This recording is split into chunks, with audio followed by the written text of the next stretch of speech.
Every day you have an opportunity to decide if you're going to be offended. Every day. There's not going to be a single day as a Christ follower that there is not going to be something in your face that can offend you. And I'm just over it. Like I'm just like, no, like, my time's not going to be spent being offended and trying to prove a point. My time's just going to be spent loving people that are in front of me, right in front of me.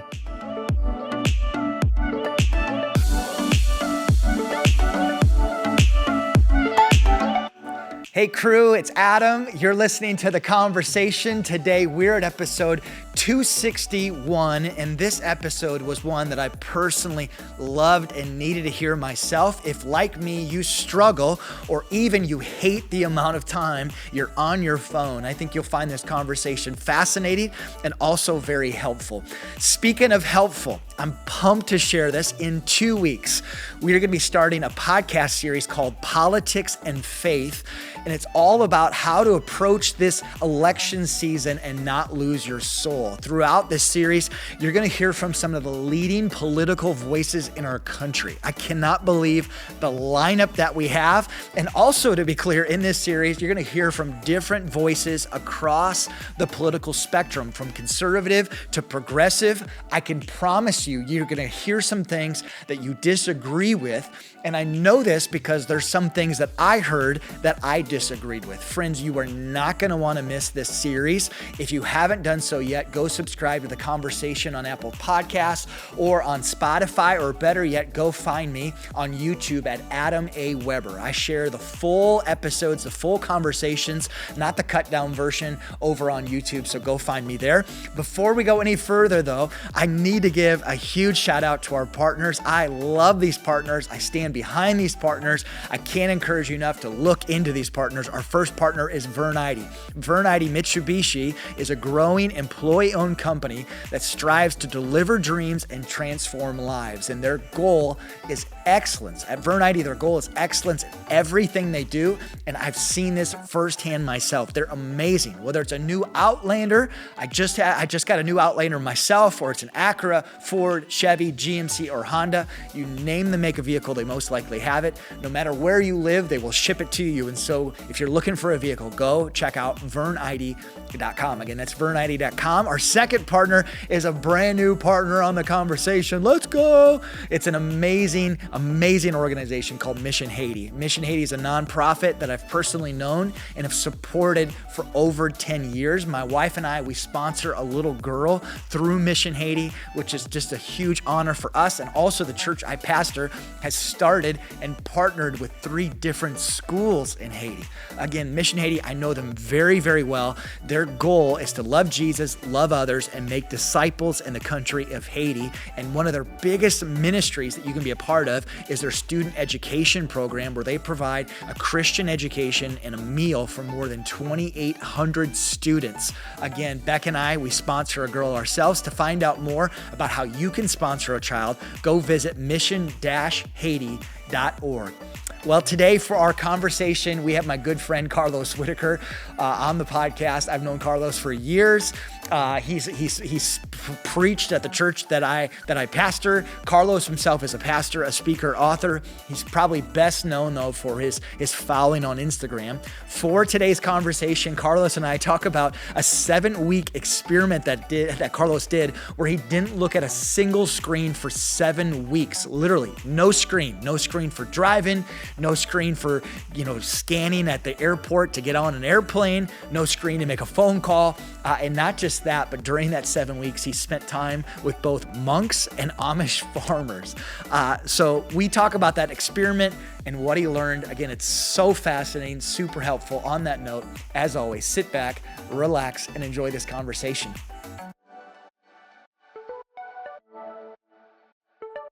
Okay, so I feel like this is the perfect time to talk with you, Carlos.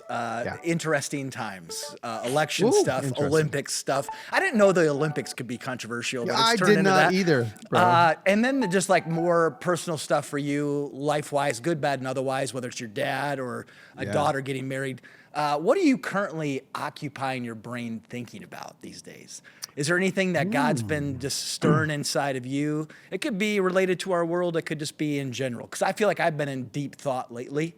Yeah. And so I didn't know if there's anything that's been coming top of mind for you. Yeah. I think that because I have been pretty heavily um, involved in just taking care of my dad, just my parents living across the street, just doing all of that. Actually, I think I talked to you about moving my parents into, or even the possibility of buying that house before I Yeah. even bought it. When I was up there for tour last year, and now my parents live across the street, and it's been really fascinating to see the um, toxicity that we see on these screens on Twitter. Now it's invaded Instagram. Instagram's not the safe place anymore. It used to just be Twitter was where everyone's angry. But now it's everywhere. Um, and I think the juxtaposition of people really thinking that is the real world, that like these screens that they hold, somehow the feelings that they get by seeing the world through this lens is somehow real. And I think what I've realized is it's not.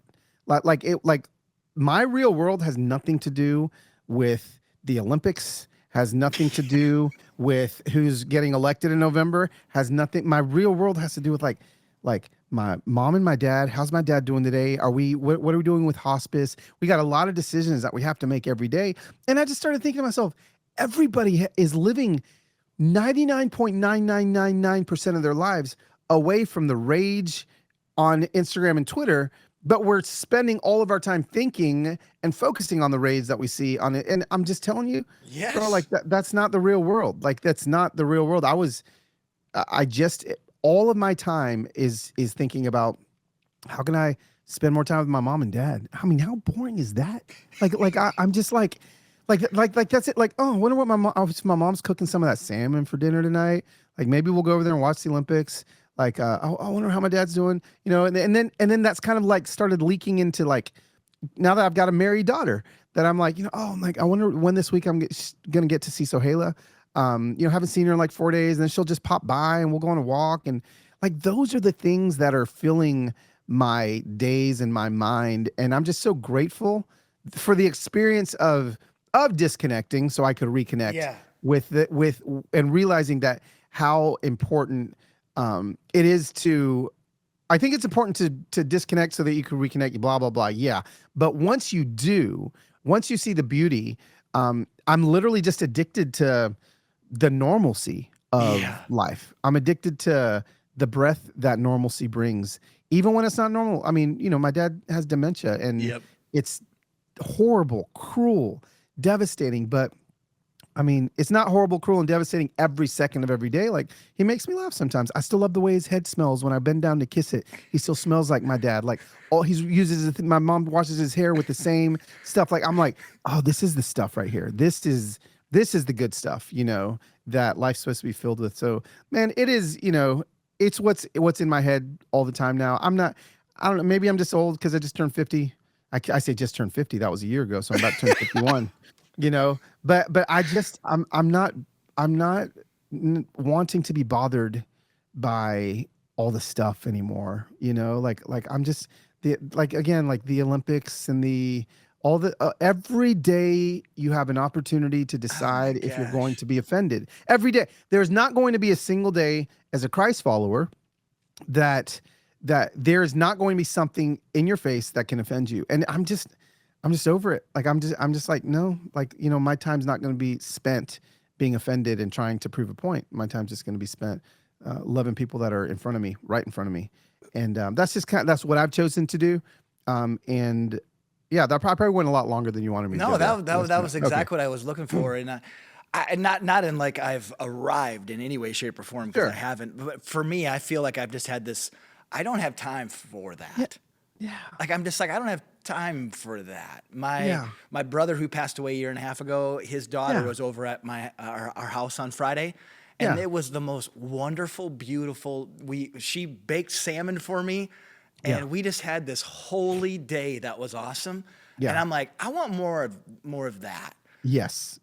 And then that's it. Friends walking through hard stuff. I'm like, not a random stranger on the other side of the globe that I don't know who they are. Like, my next door neighbor, like they're hurting. And so how can I interact with that. So again, Yes. far from arriving, but I found myself telling myself, I just don't have time for that. Like, why would I Yeah. get all bent out We of shape over this and that when I got it right here?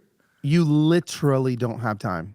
You don't, because the amount of time that we're spending being offended just sucks us back into screens even more, and the amount of time starts to add up. Next thing you know, you've spent 2 entire cycles of the sun a week being offended by strangers, and then you start doing that math, and the next thing you know, you've got years of your life that you've lost. So being offended, and I'm like, no, we don't have time. We literally don't have time for that. Okay, so Yeah. this is perfect timing. 7 weeks of being screen free. When you Unoffended for 7 weeks. I never got offended one time. Not one time. Not one time did I get offended. When you were in Sioux Falls and you told me about this, I was mesmerized. At the coffee shop, the breaks, shout out to the breaks. Yeah, break shout out. That was some good coffee. I was there and I was mesmerized. So what in the heck did you do again? Yeah. And why? Share Yeah. that. Sure. Okay, so 2022, I was writing a book called How to Human, and I was in edits. And on Sundays, if you have an iPhone, I don't know how it works on Android, but if you have an iPhone, Sundays you'll get a notification that pops across your screen that says it's your screen time notification. Like, what did you average that week? And of course, we never really look at that. We don't even want to look at it because it will Terrifying. messes with you. So I just ignored it all the time. Well, one day in early 2022, I decided to open it, and it said I was on my phone like 7 hours and 20 something minutes a day. And I was like, oh my gosh. But then I was like, but you know what, Adam, like, it's my job. It's what I do. Like, I make content, I make videos, I'm on Instagram, I got the Insta Family, I raise money, I do good. I just kind of started saying that this is good. This is all good. But then even if it was all good, I like, God was like, okay, say it's all good. Say it's 7 hours and 23 minutes of goodness every day. Say it's all good. That's still 7 hours and 23 minutes, which is 49 hours a week, which is 2 entire cycles of the sun a week. That's gross. Sleeping and awake time that you're looking at your screen. You keep doing the math. That's 3 months a year. 3 months a year I was staring at my screen. Then you keep doing the math. If I live to be 80 something years old, I'll spend over 10 years looking at my phone. So when I kept doing that math, I think that's actually what Apple needs to swipe across your screen. It doesn't need to say you've averaged 7 hours a day. It needs to say, if you live to be 84 and you keep doing this, you're going to waste an entire decade of your life. That's what it needs to say. So when I did that math, it freaked me out. And that began kind of the beginning of this idea of, okay, well, I wonder what it's actually doing to my brain. I wonder what it's actually doing to my heart. I didn't actually have to wonder what it was doing to my heart. Like we all feel it, right? And so I made a decision. I said, I'm going to do something crazy. I had the opportunity to do it. Most people would never have the opportunity to do what I did, but I made the decision to not look at a single screen, an iPhone, a laptop, an iPad, a TV, not consume from a single screen for 7 weeks. So again, I need people to understand this. Like, it's not, I didn't delete Instagram. Okay. Like I've seen people do that. I'm deleting social media for social media Sabbath. Nope. I didn't delete Netflix. I didn't delete Twitter. No, I didn't have a device. I didn't look at a single screen. I didn't hold a phone for almost 2 months. And so that's what I hadn't seen anybody do. I'd seen people delete things. I'd seen people write books, and I was like, but nobody's done this. So let me do it. So I did it. So, well, seriously, really quick. I can remember that day at the coffee shop, I was looking for the loophole. right. Like, surely you didn't really. Yeah. No, there was legitimately no loophole. I did not consume content from a single screen. Like, even like walking through the airport, like, because halfway through the experiment, I had to go from Los Angeles to Ohio. And so like, I didn't have a phone. Like, I didn't have a phone to do that. I mean, think about it. When's the last time anyone traveled without a phone? That's where everything's on it. Like, you get your Uber, you have your boarding pass, like everything is on your phone. And so I just had a paper boarding pass walking through LAX with my little paper boarding pass. And bro, until you don't look at a screen for weeks, you don't realize how many screens are in an airport. And so like the whole time I'm just like looking down because here's the kicker. I got my brain scanned before. So I had like a neuroscientist scan my brain before, and then I was going to have it scanned at the end. And I was so terrified that if I looked at any of these screens, I was going to like mess with my results. Right. So I'm just like, I even go to the urinal to pee, bro. And there's a TV in front of the urinal, like right, like the news. And I'm like looking down. I'm like, oh my gosh, they're everywhere. You get on a plane, there's screens everywhere. So yes. So I got my brain scanned before and after. I'm traveling. I do the whole thing. But at the very beginning, the idea was just to do it. I think the idea was just 2 weeks. But when I went to Dr. Amen, he's like, you're going to have to do longer than 2 weeks in order for this to really affect your brain. So we decided almost 2 months. And the first 2 weeks, I lived with Benedictine monks in the high desert of Southern California. The next 2 weeks, I lived with Amish farmers in Mount Hope, Ohio. And then the last 3 weeks, I just lived with my family. We took a road trip to Yellowstone, and then I lived in Nashville with them without screens. They had screens. I did not. And so it was a total of 7 weeks. And then I got my brain rescanned. And so that's where the book came from. I ended up writing a book called Reconnected because everybody said, Adam, oh my gosh, you disconnected. I would love to disconnect. And every time someone said that, initially I was like, yeah, I disconnected. But something in my spirit was like, no, you didn't. You actually reconnected. Like you've been disconnected. And I was like, oh my gosh, that's so true. So that's what I did. That's incredible. Okay, so you share what you're comfortable sharing if there's spoiler alerts or whatever. Sure, yeah. Biggest takeaway overall, like oh wow. Is there biggest takeaway overall that you're just like realized about yourself or just in general? I mean, there was a lot of big takeaways. I think the biggest takeaway for me was that it's actually not about the phone.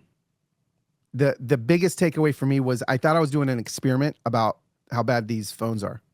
And pretty quickly, about maybe 4 days in, I very quickly realized, wait a second, this isn't even about the phone. What I thought was going to be an experiment about why phones are bad quickly turned into an experiment about why what's on the other side of the phone is beautiful. Ooh. And when you fall back in love with what's on the other side of the phone, when you fall back in love with who God created you to be and how God created you to live without sucking a decade or 2 decades from your life looking at this thing, right? The thing's not the problem. It can be something else. But when you finally get back to falling back in love with those things on the other side of the screen, I'm telling you, it's not like I've made rules like, okay, I'm not going to look at my phone. I didn't set up screen time when I got back. No, but I've more than cut in half the amount of time I'm on my phone. Whoa. Why? Because I fell in love with wonder, with solitude, with communing at the table, with getting lost and finding my way, with wondering, with all of these things that we've forgotten how to do because of these screens. And when you fall back in love with living like as a human is supposed to live, you just don't pick it up as much. You just people all the time. And one of the biggest things I realize is we don't wonder anymore. Wondering is gone. Literally, we're the first generation to not wonder. We do not wonder anymore. Why? Well, because we're at a party and someone's like, oh man, I wonder what do people do? Google. Google has killed wondering. And so what I do now, literally, if I'm in a conversation with anybody and someone pulls their phone to find an answer, I was like, nope, stop. We're just going to wonder. It's okay to just wonder. I mean, I may have told you this story, but I just think back to, I don't know, 10th grade for me in high school before smartphones. And I remember once walking into like a music store, CD store, and seeing a cutout of Mariah Carey and not knowing who she was. And being like, oh my gosh, I'm in love with her. Like, who is this woman that I'm going to marry one day? And I remember like all it said was her name. And like I picked up the CD and I put the headphones on and I put the little demo CD in the little CD player and I'm listening to it. And I'm like, dude, who is this? Like, I'm just wondering. Like 5 minutes of wondering, had no idea who she was. Went to the front, asked the lady, hey, I'm going to buy the CD. Do you know who this is? No, we just got it in. So I just had to go home and wonder. And then I just listened to the CD for weeks and I just wondered. And I'm watching MTV every day until finally, like a month later, she's on an interview on MTV, and I was like, wait, she's from New York. And here's the thing, Adam, like we spent all of our time wondering, and we don't even wonder for 1 second anymore. So these are the things that I'm talking about that we have lost, that God created us to do. He created us to wonder. He created us to not know, but we're addicted to the drug of knowledge. And so we think we've got to know everything. Something else I said on the entire time I was, for 2 months, the 3 words I said more than anything else were, I don't know. Whoa. Now, those 3 words have been almost wiped out from our vernacular. We don't say I don't know anymore because we know too much. We and then that's not even real knowledge, because we just know the surface of this stuff. I'm telling you, bro, I mean, I can talk for 45 straight hours on this, but what I think, back to your question, what was the biggest thing? The biggest thing is that there's so much beauty to living on the other side of these screens that the experiment was never about how bad the screens are. It's not, the book's not going to bash your screen. I'm not going to shame you or guilt you into screen time. No, I'm going to help you fall back in love with living like you were supposed to live. And then the screen time's just going to go down. That was fascinating. Did you struggle with withdrawals? Oh yeah. And anything there that was a takeaway inside of you? I mean, because I've been doing since July 1st, this is weird to share. Since July 1st, I've had 1 day a week that is social media free. So it happens to fall every Saturday, and there's craziness every Friday and Saturday. I know. It's been like, hit the jackpot on that. But I'm still, just like you differentiated, I'm still looking at my screen. Right. Because I'll all my apps are gone, but I'll check my email and whatever else. Well, you got to start. And I'm just like, I grabbed this thing 7 trillion times, and it's only been highlighted because on Friday or Saturday, whatever day it is, I can't find my app, and it's like, that's because you're supposed to stay off your phone. Yes, totally. No. It for me initially, those first 4 days, and remember, my first 4 days were at a monastery, so it's not. I didn't go to the Amish first. I went to the monastery first, and I didn't do it on purpose. It's not like I want to be at the I just kind of worked out that way in schedule. Yeah. But to go from like living at 100 miles an hour, having nothing but you're just consuming content to 23 hours a day of silence. You're only talking about an hour a day with these monks. You're just in your head. You've got nothing to open up and like TikTok to scroll. You're literally just having to be and exist in your mind and in your heart and the entire time. I started going crazy, like legitimately. I woke up the first night in like I thought I had the flu, like night sweats, like heart palpitations, panic attacks. And after I got done and I went back and got my brain rescanned, I was asking Dr. Amen, and he said, absolutely, that was withdrawals. You were having literal withdrawal symptoms from the drug of knowledge, is what he said. Yeah. He goes, your brain was not consuming anything anymore. And so even your serotonin levels didn't know how to adjust that quickly to you coming off the drug of knowledge. And I'm telling you, man, you can start digging in the Bible. That there's some deep biblical things you can go even in that, knowledge. So yeah, man, it was hard. But then day 4, halfway through day 4, it felt like an elephant stepped off my chest. Yeah. And I got it. And I was like, oh, this is why the monks move at this pace. This is why they pray 6 times a day. This is why, and then, I got it. That's good.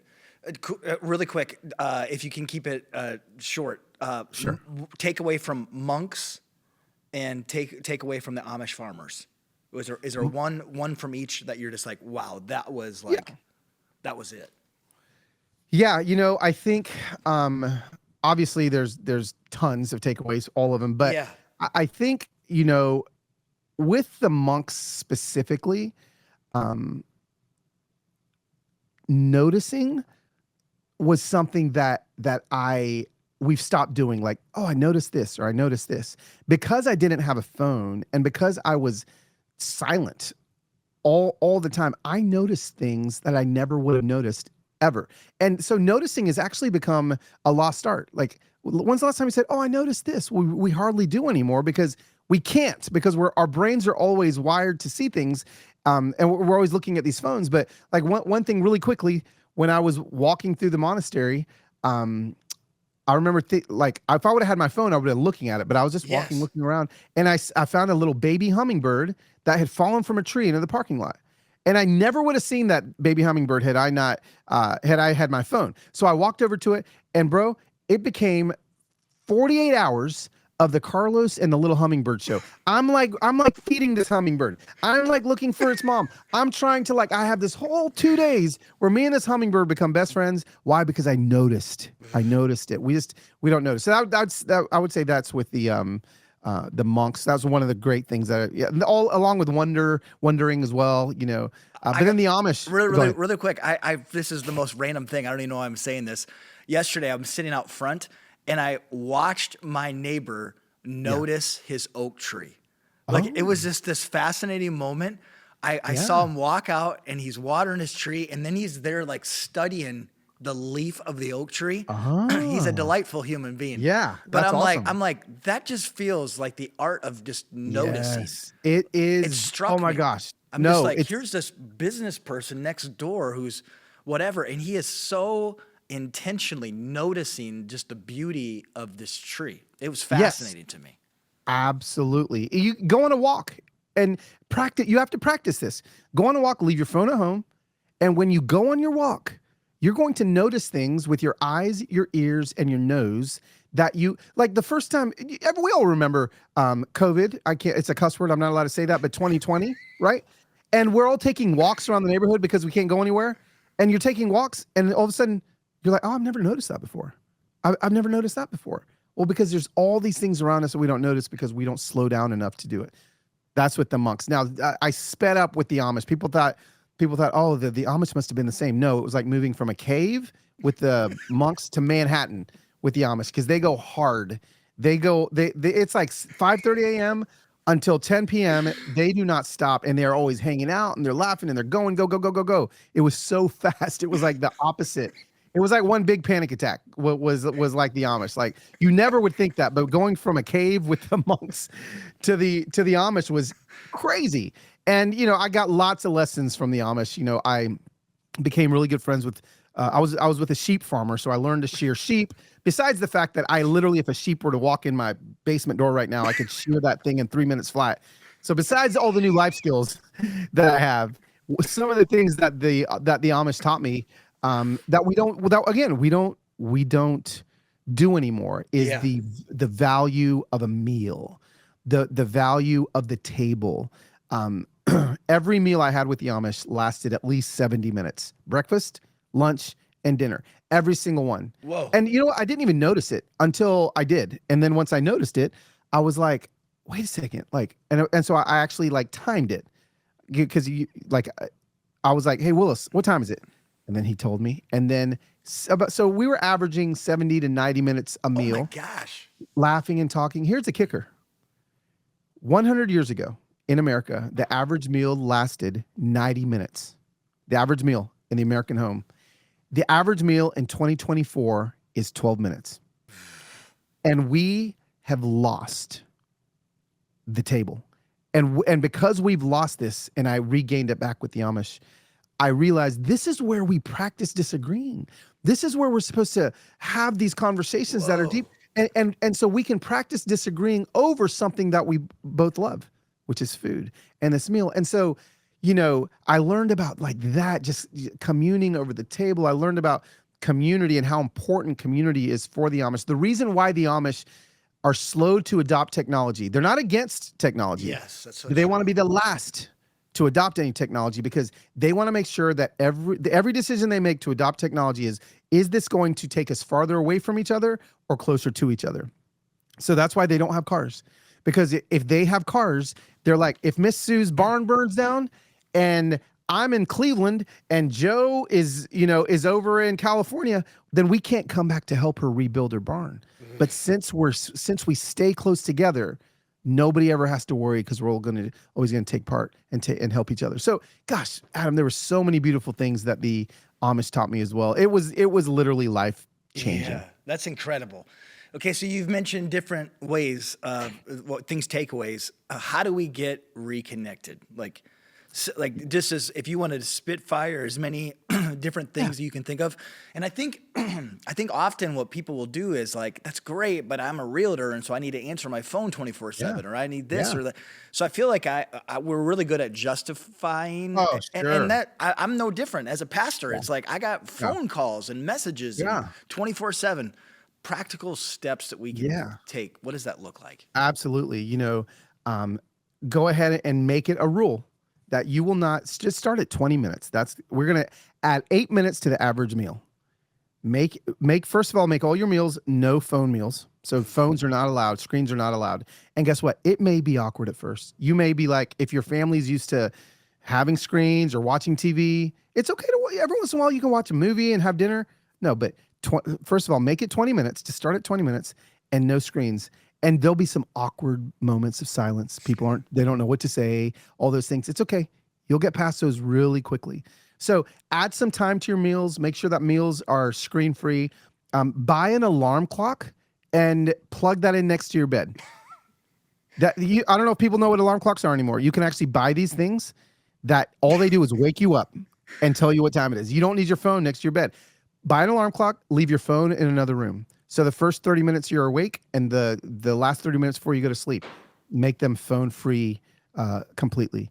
Other things I've done, like, savoring is something I learned in my journey that we don't do anymore. We don't savor. Everything's fast. Everything's to go. Da da da da da. I no longer buy to go coffee. When we went and had coffee in Sioux Falls, we sat and drank out of ceramic mugs. Every coffee shop you go to, ask them, hey, can I get that in a ceramic mug? Don't even let them put it in a to-go cup, so you're not even tempted to leave. And sit there, even if it's 4 minutes, and just savor the coffee. Your coffee's going to taste so much better when you can just sit there and savor it. The news, I'm a big news guy. You know I love the news. Yeah. I don't get the news on my phone anymore. I've deleted the news apps, and now I've subscribed to this thing called a newspaper.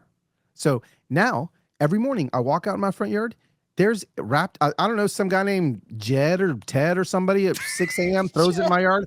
I don't know who he is, but somebody throws it in my yard, and it's out there every day. And I walk out there and I open it up and I sit and I read the news. And guess what? If something else happens on planet Earth, I'll find out about it tomorrow. Like, it's okay to not know all the time. So I read the newspaper. That's how. So there's so many things in the book that I give people actual handlebars that they can add to their lives right now. And you notice none of these are throw the phone away, add screen time. No, I'm telling you, the way to lessen your screen time isn't to add some sort of screen time blocker on your phone. It's to fall back in love with living the way we were created to live. And then just automatically that screen time is going to go down. So real estate agents that are on their phone all the time, listen, my full-time job is to talk to my phone. Yeah. Like that's what I do for a living. But I've gone from 7 hours a day to 3. Literally. Here's the kicker, right? So I was going to lose a decade of my life looking at my phone. And now I have cut it by more than half. Guess what I've done? I've added 5 years of life to myself. Literally, I've added 5 more years. I need to start like a course. How to add 5 years to your life. People are going to think it's eating healthy. No, just don't look at your phone as much as you do. So, man, there's just so many takeaways that I had to write a book. That's incredible. That's incredible. Yeah. I'm curious, you said the guy who drops off the newspaper's name is Jed. Do you have an Amish news delivery? I'm just joking. Yeah, it could be. He could be on a horse and buggy. Like, I don't know. He's out there. I don't know. He probably drives a Trans Am and has a mullet. Is what I'm thinking. Like, that's perfect. Last question. Heather, what would she say is different about you, whether it was during that time or today because of this? Is there anything that she would be like, this right here? Yeah, she calls him Amish Carlos. Whenever Amish Carlos she's like, oh, I just love Amish Carlos.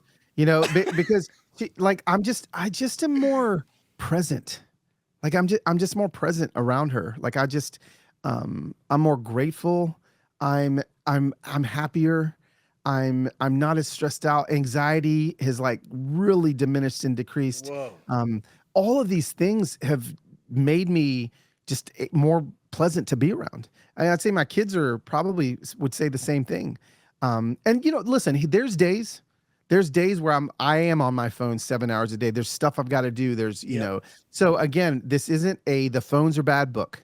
There's days it's going to happen, but I try my hardest um, to allow my family to experience at least a bit of who I was during that time. Because this is the bummer, is that I lived for a month of that without my family, so they actually didn't get to experience me at the monastery or with the Amish. And so now, like, I'm just like Saturdays, like I'm just fixing things around the house, and she's like, "Oh, Amish Carlos is back," and again, sometimes I have to fix something. I'll pull it up on YouTube.